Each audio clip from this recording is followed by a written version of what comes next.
Ala, update tayo dito sa may Don Bosco, Tondo, Manila. Ayan, oh. Enjoy na enjoy ng mga batang Tondo sa paglalaro ng volleyball. Ganina may badminton. Yung umuwi na, sila naman ang pumalit. O, diba?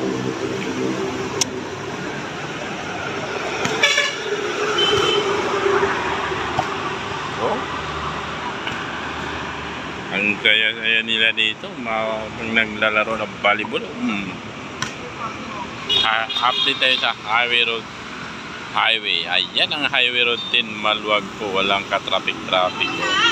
Ayan. Araw ng Sunday, kaya walang traffic. Tsaka good news pa dito sa Highway Road 10. Magkakaroon to ng Skyway dito. So yan yung Center Island na yan, gagawin Skyway yan. Yung gitna na yan.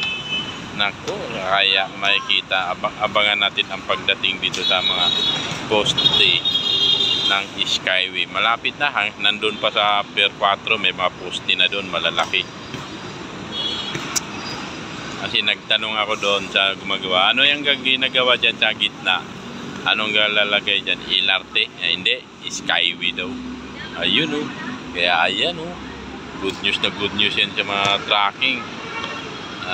Laging hindi na sila maabala sa pag-deliver ng mga goods.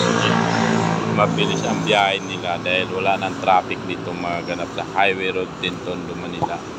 Kasi madagdagan pa yan siya. Bukod sa dalawang linya na yan, maging tatlo na yan.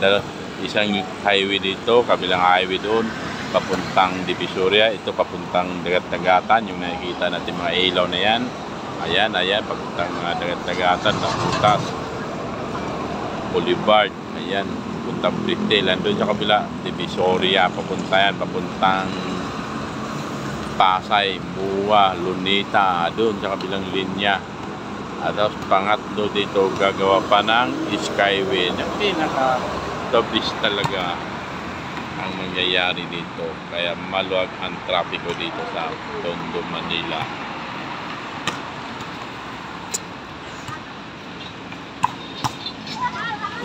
Dito, kaya dito volleyball.